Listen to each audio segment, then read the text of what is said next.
Kevin from the future here. Today, it's unbelievably cold and windy.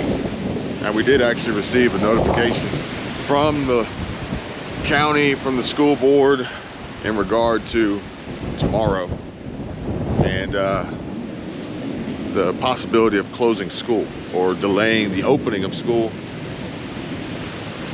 But in addition to that, today we were going to go to the tag office of the DMV so that we could be legal and officially finally registered in Florida with a Florida license plate and tag for the van. Now the goal was to come home with one of these, with a new, not one of these, but to come home with a temporary tag to put on the back of the van. But spoiler alert, that didn't happen. It didn't happen. And I don't know if, when, or how it will ever happen, because I am literally sitting in the middle of a freaking nightmare of a situation with this tag swap to Florida. And it's all because somebody made a mistake and didn't do their job properly like they were supposed to begin with.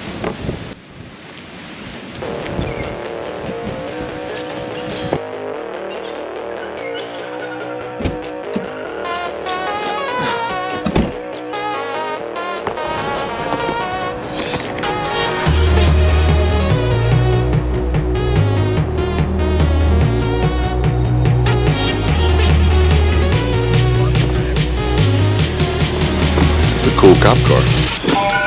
So there's a possibility that they could close or delay school tomorrow, which is crazy because in Georgia, or any other state for that matter, we always had snow days. But apparently here in Florida, we have cold days. So if it's too cold or too wet or too rainy or too windy, they don't want the kids to be subject to standing at the bus stop. Makes perfect sense. And yeah, we'll wait and see if we have school tomorrow. And I want to share this story with you guys from Business Insider. I was put on PIP, and then fired from my tech job. Looking back, I deserved it.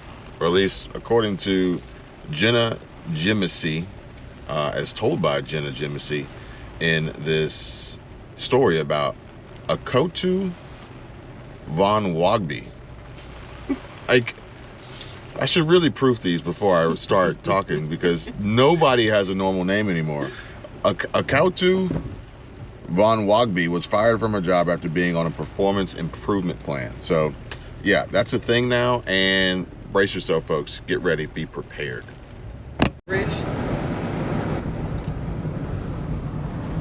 Got white knuckle driving going on here. Yeah, it is really windy. Crosswinds are insane. Especially in the Jeep. Actually, let me see if I can pull it up. This morning it said 22 miles per hour, but I don't know what it is now.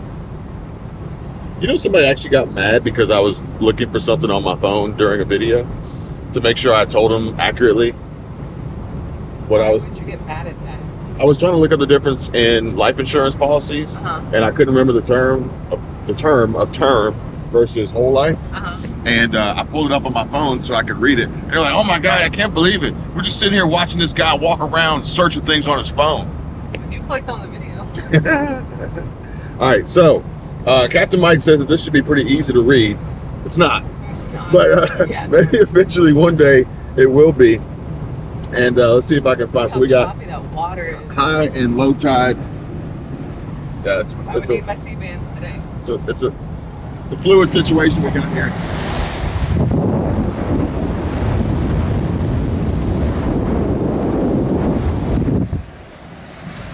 I got a lot of moisture on my camera lens here. I can't believe like news people go out there and just stand there like, "Oh my God, it's so windy out here. You wouldn't have believed it if I wasn't standing there telling you." It's like, do you remember that one news thing where the lady was doing that? She's like, "It's so bad out here. It's so windy," and the guy started jogging behind her. It was a lady or a guy. Yeah. Oh I man! remember that one. All right, so this is Tide, a blind guy of 38. What happened? How did I get there? I don't want to be here. Okay. This is a world sunlight map, in case you ever want to know about that. Moonrise and moonset. Forget the sun. Activity periods. I guess the ocean's on its period. What's that time of the month? Current conditions. It's a lot of graphs here. We got 6 foot. We got 6 foot waves. And current condition on land. Wind speed 23 mile an hour, which is 20 knots apparently. Wind gusts at 26, which is 23 knots. And this reminds me of that Saturday Night Live skit where they were like, "We're going to come up with our own standard of units of measure." Weights and measures. Weights and measures. It'd be three. It'd be 3 feet to a yard. How many yards to a mile? Nobody knows. In here, but I took it out when they had my Jeep for 3 months. I don't know if this is a state fee or if it's a county fee, but they want their pound of flesh, so we have to pay them to cross the bridge. We got to pay the Side piper. Was it a troll or something that guarded the bridge? Oh. And what? I thought it was like some old story or something. Possibly. I'll give him a 20 so I can get more change. It's always good to have cash. Catch. But I guess why do they have this? Like the toll after this one is by plate. The toll in Pensacola was by plate. Why do they choose to have the people when they can just do by plate? I don't understand that part either. Maybe so they can make sure they have daily cash revenue as opposed to letting people through and then they never pay. They don't need your cash. No. Well, this is supposed to stop being charged because they basically recouped their money for this bridge. It's been said, so they don't know why there's still a toll over here. I like how an exit north, they actually close the exit during the peak season, so you can't get off and avoid the toll. Yeah, I remember that. Yeah, because there is a back way around. I mean, it's a long way. It's a long way. It's a long way. Like, it's like, all right, we're gonna make it up in gas tax revenue because you're gonna have to fill up your tank to drive all the way around. Right. Turn off your windshield wipers when you pull up to these kind of places, so you're not getting the people. They don't want to get more moist. No. Well, it said green. Oh, there she is. Like, wait a second. I got excited. I thought we were going to get a free ride. Good morning. Good morning. Is that a 20? Yes, ma'am. Thank you. Where are y'all from? Here. Oh, That's okay. Yeah. Sweet. I'm waiting for that day where when you live here, you don't have to pay the toll to go to Johnston Parkway. Yeah. And 16 your change. Thank you, ma'am. 15 and 6. I don't think that'll ever happen. No, me either. At least I hope not, because then I won't be. I was about to say you won't have a job. Right. So there's ups and lows, highs and lows. True. Have a good day. Have a blessed day. Thank you. Bye. Awkward. I don't know the official title. I'm going to say toll booth operator. Is that a good job for an introvert or a bad job for an introvert?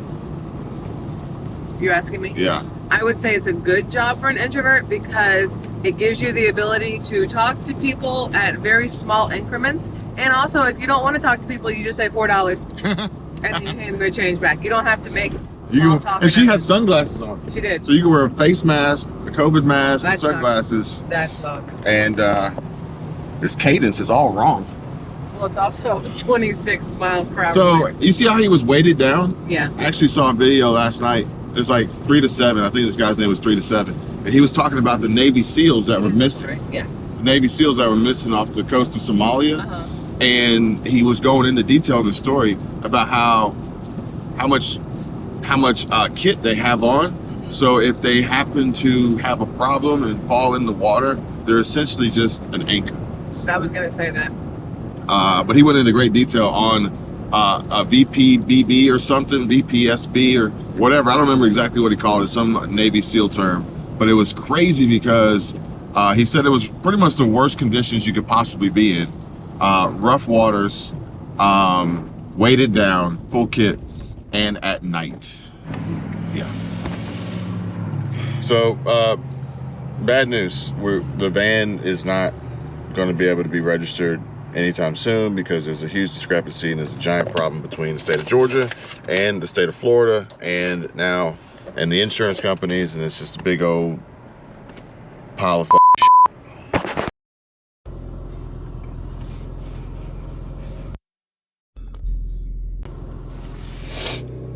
Now, I will tell you guys the full story, or at least the best that I can for now, because this is going to be a evolving story. So stay tuned. You know, shameful plug, subscribe to the channel so you can keep up with what happens next, because even I don't know what's about to happen. But I'll tell you that as best I can based on the information I have available to me right now. But first, I need to turn this heat on.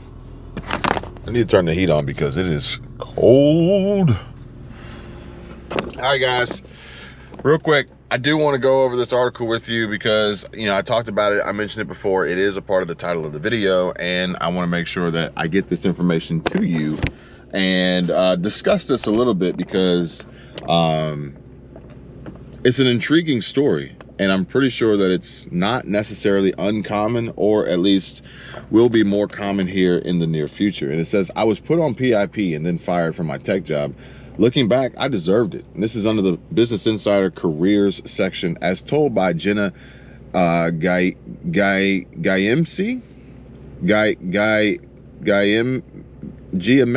I'm not really sure how to say that name. Yeah, I'm not good with names. And it says here, this as told essay is based on a conversation with Akautu Von Wagby, which again, I'm probably butchering this name, a content creator in Los Angeles, hey, fellow content creator. And it has been edited for length and clarity. And it says here, I was fired from my job, and I'm so thankful that I was. Ultimately, I deserved to get fired and am much happier now. That's an interesting way to look at it. Now, it says that from the start, I didn't feel right. And I was a junior project manager and was originally attracted to the job because it was a tech company with many creative aspects. I was supervising people doing video editing for $62,000 a year. After I got the job in November 2021, I felt this weird sensation like, oh my goodness, what have I gotten myself into? ? I didn't have much experience in project management, but the company was on a hiring spree that year, and I had worked alongside project managers in previous roles. To succeed in the position, you had to have organizational and management skills, good attention to detail, and the ability to clearly communicate with as little back and forth as possible. For example, you have to give all the details you can in 1 to 2 emails to the client or the creator so that they know exactly what should be done.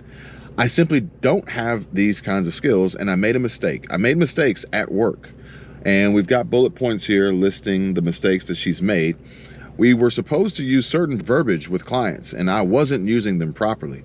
Sometimes certain clips had to be in a video, and I should have checked they were included, and I would miss something. My grammar sucks, and there was a time when I sent the wrong pricing information. I'm not very good at leading people. I don't have an alpha personality. My mistakes kept adding up, and the job ultimately wasn't a good fit for me or what I wanted. Now, I wanted to read this whole thing, but I don't want to lose some of my spots here. 62 grand a year in LA. That's amazing that she was able to pull that off. And then as far as the hiring spree, yeah, we saw that during the pandemic, you know, tail end of the height of the crisis of the sickness and the illness of the pandemic. But now we're actually seeing the reversal of that, as to be expected. And interestingly enough, she says that I'm not very good at leading people. I don't have an alpha personality. Now, I guess I wonder, I don't know if I have an alpha personality. I'm not really sure.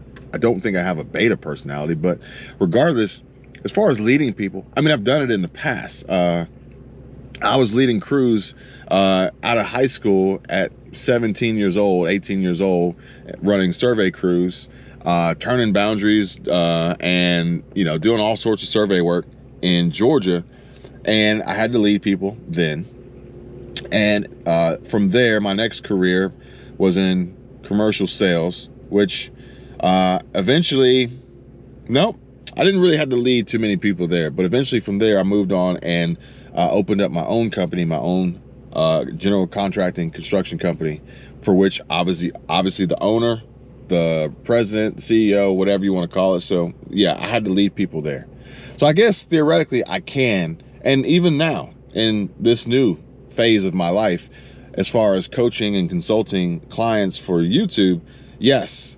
But I think I have to look at the leadership role a little bit different, because I don't necessarily want to have to babysit or hold hands. Like, I want to lead potential leaders, if that makes sense. And if you're not necessarily in my eyes, or at least someone I consider to be potential leadership in a potential leadership role, then I'm not going to be the right fit for you. And but I would assume that, you know, she's making these connections and supposed to be delivering these communications and interacting with content creator and clients, then they too should be leaders as well. But these are all guesses and assumptions. I don't know for sure. But I do like the fact that she owns up to her shortcomings and critiques herself and realizes where she could use to stand to make improvements. And really, I don't know where this story ends, but I'd be willing to bet that it ends with a better job that pays more money because now she's more qualified. But moving on, it says that it took me time to learn the terms, and I'm also a very slow learner. It takes me time to grasp things, so I put in a lot of work to get myself up to speed. At the beginning of my job, I went to meetings where people used a lot of marketing jargon that I didn't understand. It was confusing and made me feel dumb. I felt out of my element and took notes to study them afterwards. I asked my coworkers questions and they helped me, and I asked my manager clarifying questions and she would help me too. It was really frustrating for me at first, but I finally caught up and my manager even said I was doing a good job. I was surprised by my performance review, and I was in my role for about 10 months when it was time for my company-wide performance review. I also submitted a self-review and went into the review thinking I had done pretty well for the last few months. I had worked so hard to get up to speed. To my surprise, my manager said I wasn't meeting expectations in my new role. I was on a team that worked on more challenging projects, and I expressed that I thought I should have been placed on a different team. So they transitioned me to a different team and put me on a 30-day PIP, or Performance Improvement Plan. And I gotta tell you guys, this is the first time that I've heard this term, PIP, Performance Improvement Plan. I was shocked. I didn't expect it. I knew I wasn't doing the best job, but I didn't think I was that bad to the point where I needed to be put on a PIP, or a PIP, especially because I thought I had already been improving. I thought my PIP was designed to help me succeed, or at least that's what the heading reads, but my PIP actually reinvigorated me. I genuinely believed leadership wanted me to get better and stay. I thought this was good. They wouldn't have done this if they thought I was horrible and just wanted me gone. I had weekly check-ins with my manager during the 4 weeks of my PIP. She seemed genuine about helping me become successful, or that's what I thought. I should have known something was off. At the end of the month, I had to give a presentation. I left the meeting feeling really good, like I was about to get off of my PIP, my PIP. And a few days later, my weekly one-on-one meeting with my manager suddenly switched from Tuesday to 9:30 a.m. on a Friday. That should have been a red flag that something was off. Now, this sounds a little bit like the story I told you guys about before about Ariana, who got called into a meeting on Friday afternoon, which I essentially told her that it was her last day working there, or her last few minutes working there. But this one here says that the Friday meeting rolled around and I thought I was getting off PIP. I thought we could move forward and that maybe I'd even get a little bit of a raise. Then, literally a second after my manager logged onto our Zoom call, a human resources person joined, and I knew then that it was over. My anxiety went through the roof, and there was even a point where I was sort of begging them to stay, but I knew they had already made this decision and that it couldn't be undone. I asked my manager, "You said I was doing really well. What happened?" I'll never forget when she said it was a little too late and that she was sorry. I replied, "No, you're not," in quotes. And then I hung up very dramatically. I was really depressed. I was angry for the first few days, and then I fell into a depression because I didn't know what to do about money. What am I going to do now? Are people still going to hire me now that I've been fired? Am I going to end up homeless? Will I be unable to feed my cat? Now, the 30-day PIP, perhaps maybe because of the state of California and their laws, these are requirements in order to effectively, legally terminate an employee without any wrongdoing, you know, like theft or physical crime, altercations or whatever, anything like that. But I'd have to say this, based on what she's saying here, or questioning and asking, is that if maybe you find yourself on a performance improvement plan, then the writing's on the wall. And that's your ticking time clock to exit. Find some other career path, or at least resign, put in your 2 weeks notice before they fire you. That way you don't have to worry about getting rehired if you have been fired. Now, obviously, if someone were to contact that employer and ask them if they would rehire you, then the answer would probably be no. But at least you could avoid the possibility of having that on your record of being fired or terminated. Now, it says here that I had a lot of suicidal thoughts. I'm gonna have to edit that out. I don't think I'm allowed to say that on YouTube because I didn't know what to do. I've always had depression, but being fired made it much worse. I didn't have much savings and was only given severance for about 2 weeks. Unemployment kicked in and I signed up for food stamps. Luckily, I found another job right away. I got super lucky. I posted that I got fired on LinkedIn, and while it was scary to post, it didn't feel like a big deal to share since so many others were also being laid off across industries. Plus, I like to be open. A recruiter saw that post and contacted me for a game show production job that started almost immediately. It was a 6-month contract role with no benefits and a pay cut of about $25 an hour. $25 an hour, I guess a pay cut down to $25 an hour. I loved it. I was way happier and more comfortable at work. I learned that how a job makes you feel is really important. My previous job was more glamorous and came with perks like trips to New York and free food, but I never felt comfortable there because it wasn't the right fit. I didn't want to manage creators. I wanted to create. Looking back, I feel like I deserved to get fired because I just wasn't good at the job. It wasn't right for me, and honestly, I should have been fired well before my PIP. I know that there are other legitimate reasons the job wasn't a good fit, like I didn't get sufficient training and I felt I was on the wrong team, but it doesn't change the fact that I wasn't very good at the job for the first 6 months. I'm no longer trying to climb the corporate ladder, and I don't measure success in that way anymore. My health is more important than having a really good job, and companies don't care that much about you. And companies don't care that much about you. And companies don't care that much about you. They care about profit and money, and that's just not a part of my life goals anymore. I don't think I'll return to working a corporate job soon because I'll just be a number there. The great thing about my current job as a content creator is I don't have anybody to report to. I'm not worried about getting fired. Now, interestingly enough, it seems like she still had that contract job, that contract work on that production team. But so she does have some income coming in, albeit less than what she was making on the previous job. But, far more comfortable, the weight, the burden lifted, and she's not as stressed out anymore. And ultimately, she gets to do what she really wants to do, which is create. Now, granted, being a content creator, you don't have to worry about getting fired unless for some reason you get penalized and terminated or suspended or whatever, booted off, deactivated from whatever platform you're on. Now that could be a problem. But the happiness comes in the job that you do and not necessarily how much money you make, especially if you don't feel like you're necessarily a good fit, deserving of that income or actually doing a good job. And I myself have had experiences in, of these situations, and I can 100% relate to and connect with this story being told here. Working with people and earning a certain amount of income from this job that you're doing that you really just don't feel like it's just not right. And ultimately, in this situation and probably many others, a lot of folks were thrown into these spots because of the limited availability of labor at that time coming out of the pandemic. But the tide, is going back out. Tables are turning. A lot of things are changing, and the corporate world is no longer what it used to be, and it's not going to ever return back to normal. And the new normal is going to be, like she says, this number of working for someone who doesn't care about you, and it's all about profit.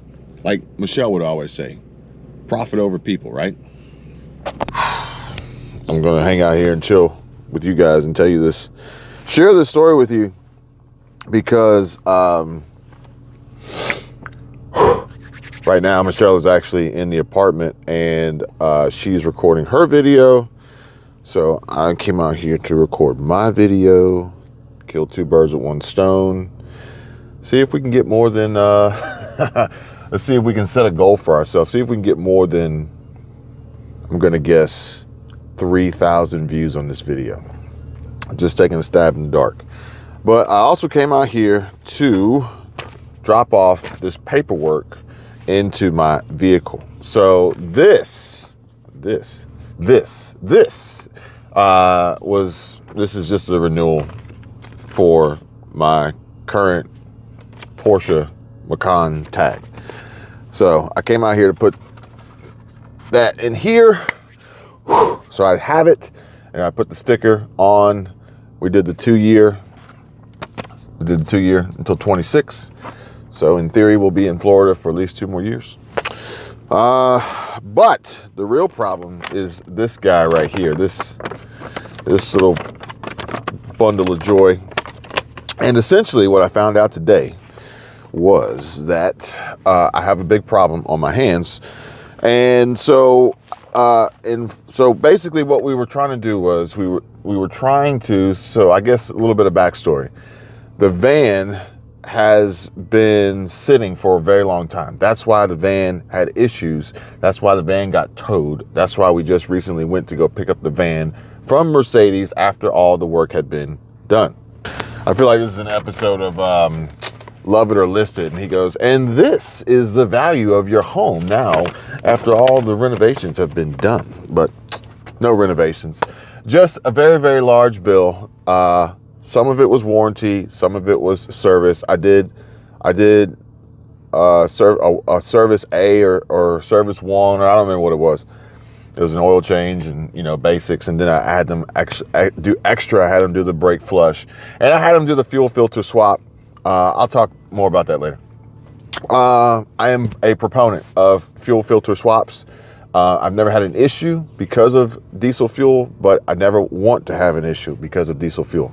And ironically, Sarah shared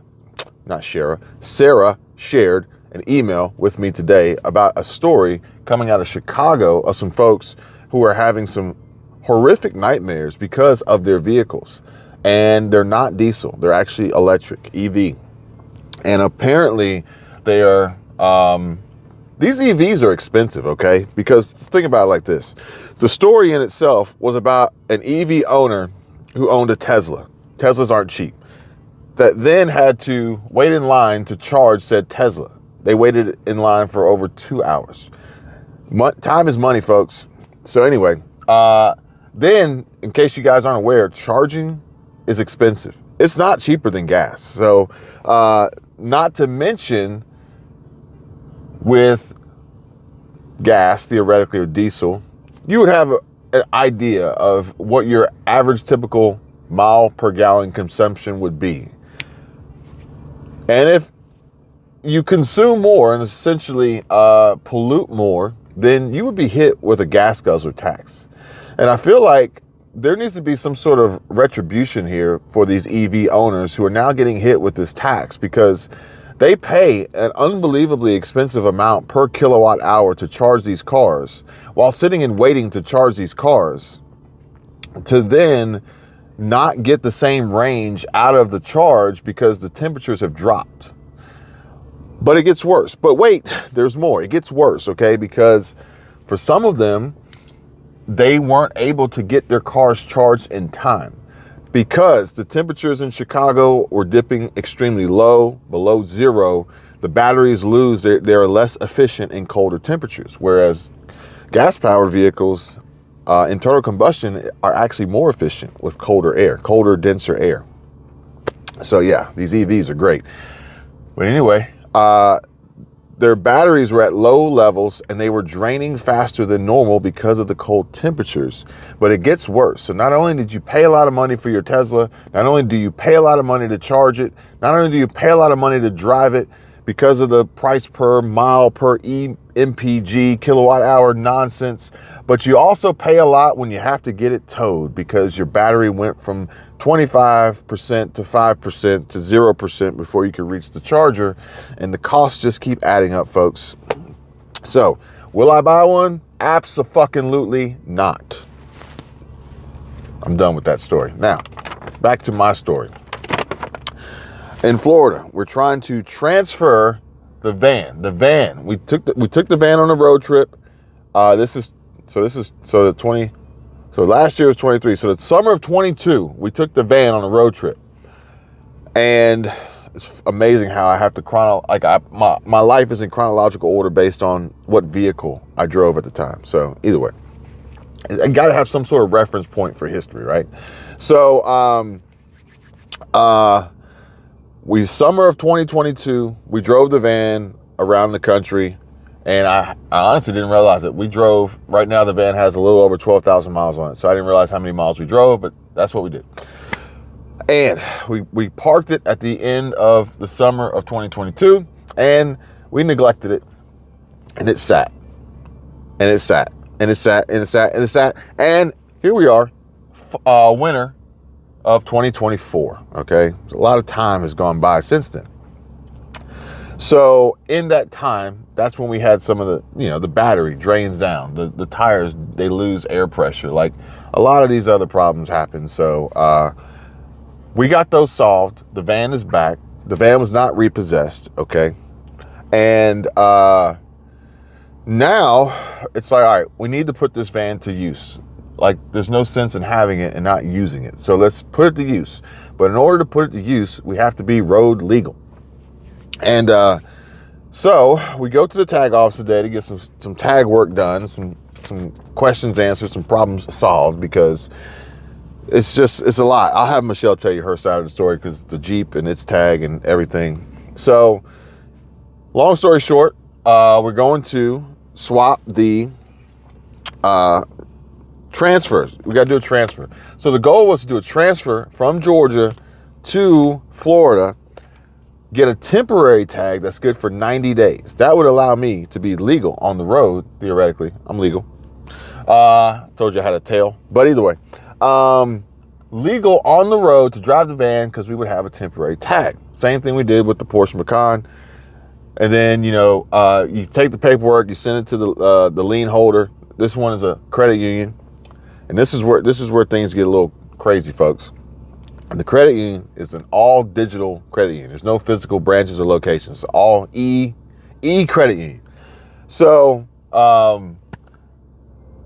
in that time, I would use that 90 days to get all the paperwork processed, transferred back and forth.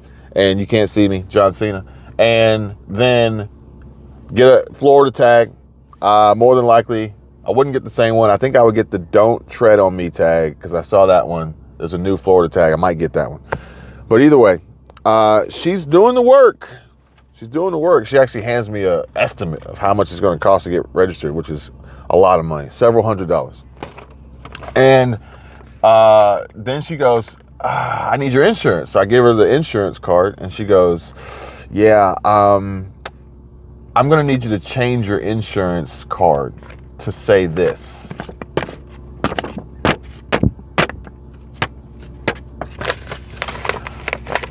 So we bought this van in March or April of 2022. It is now January, almost February 2024. And I didn't know that this was a problem until today. Because apparently, whoever titled this to begin with, the dealership in Georgia, they did it wrong. They did it wrong. And they should have corrected it, but they didn't. So now it's my problem. And essentially, what happened was the van is a 2021 Mercedes Sprinter MD. It's a 2021 Mercedes-Benz 3500 XD chassis, extended wheelbase, extra height, tall, whatever. That's what the van is. However, American Coach converted it to an RV. So it is technically a 2022 American Coach Patriot MD2. Right. However, they registered it originally in Georgia. I don't know if you guys can see this. I'll try to block out most of my pertinent information here. But I don't know if you guys can see that, but that says Sprinter, okay? That doesn't say Patriot. So Florida says, well, your insurance says that you drive an American Coach Patriot. If I put it in the computer as a Mercedes-Benz Sprinter, which I have to because that's the way I have to transfer it from Georgia, it's going to kick it back and say you don't have insurance, regardless of the fact that the VIN has insurance. The VIN has insurance. The VIN doesn't match the year, make, model of your insurance, so it would kick it back. And you wouldn't have insurance. And if you don't have insurance, then your license will be suspended. Well, great. Well, great. All right. So I said to myself, well, this is going to suck. But she said, if you can work it out, just come back up to the window anytime, whether I have a customer or not, I'll take care of you. The folks in Niceville, no pun intended, ironically, Niceville's DMV office, amazing. We love that place.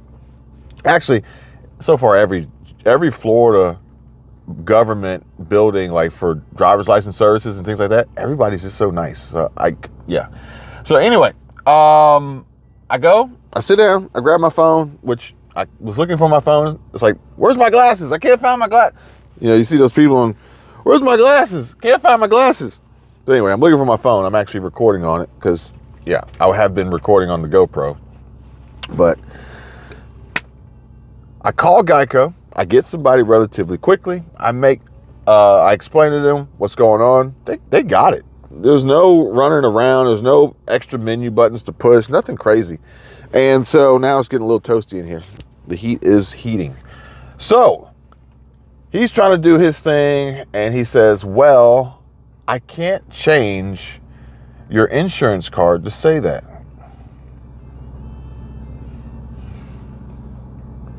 Why? Because that's not what it is. It's an American Coach Patriot. Okay. So that didn't work out. So I go back to the woman, to the counter, and she says, and actually the guy at Geico was like, look, I asked him some questions about the VIN and all this, that, and the other. He goes, look, dude, he goes, as an RV, we don't pull any information. As an RV, we only enter in the information based on what it's titled or what it is. And he goes, and legally, it is a 2022 American Coach Patriot. It's no longer a Sprinter van because it's not a, as Georgia says, passenger car light truck. It's not. It is now a recreational vehicle. And this crazy nonsense of, you know. So, I tell the woman, I said, this is what he says. And I said, you know what? Can I just not transfer the registration and just start over? I was like, can I not transfer the registration? Can I avoid getting a temporary tag and just start over and just register it in Florida? And she says, no, you cannot. It can only be transferred. Whether you want the temp tag or not, you don't have to get it. It can only be transferred. Now, the long workaround to this would be sell it. Just sell it. And then re-register it. So theoretically, I would have to sell it to Michelle and re-register it from scratch, maybe, theoretically, if that could possibly work. But she says what you would need to do is get new registration from Georgia that accurately depicts and describes what vehicle you have, what RV you have. Okay, cool. And I was like, well, just out of curiosity, if you had to do that for Florida and somebody called you and asked you to make these changes, how difficult would that be? She was like, it wouldn't be that bad. I did not expect Georgia to be simple and easy, and I was correct. Now, granted, I called the Gwinnett County Tax Commissioner office, and I got through relatively quickly. And after I got through, I explained the situation to the woman who answered the phone, very nice. And she put me on hold for about 5 minutes. And then she came back and she says, I'm going to escalate this to a manager and they are going to call you back. Okay, cool. In about 2 hours, she called me back. Again, great service. And honestly, Gwinnett County Tax Commissioner, they've always been good. So, yeah. So, we prefer Buford Mall, Georgia area, but office, but that one's really nice. But either way, the woman calls me and she reads me the riot act, basically.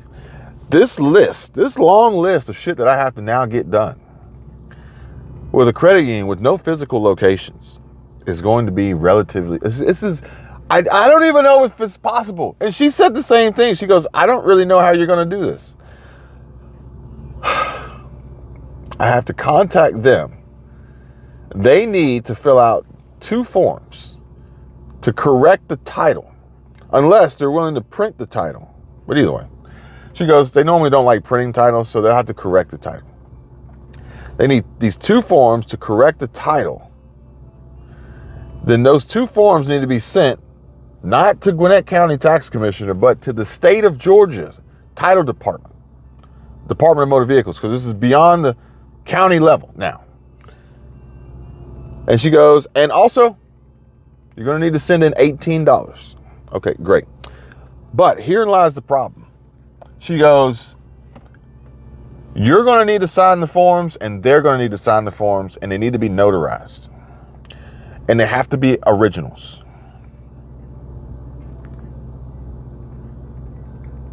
Yeah. So now I need to get on the horn with the credit union, with the e-credit union, explain it to them, and then figure out what this long, lengthy process is going to be in order to get all these papers shuffled around the country, signed, stamped, signed, sealed, delivered, and then find a way to get $18 to the state of Georgia. I'm assuming a check or money order. I would assume here. And then wait. So when I said that I'm going to put this van to use and really jump back into some form of pseudo full-time van life, I said that yesterday before I knew the challenges I had up against me as I was trying to get one of these nice bright yellow stickers for my van. So, yeah, there's that. I can tell you my problems, meditating my silence. But I keep pushing my pen, rotating my stylus. Brokenness feeling like sin, now no breath, low dollar. Used to be left on red, now all the girls go holler. Now all the girls go fire.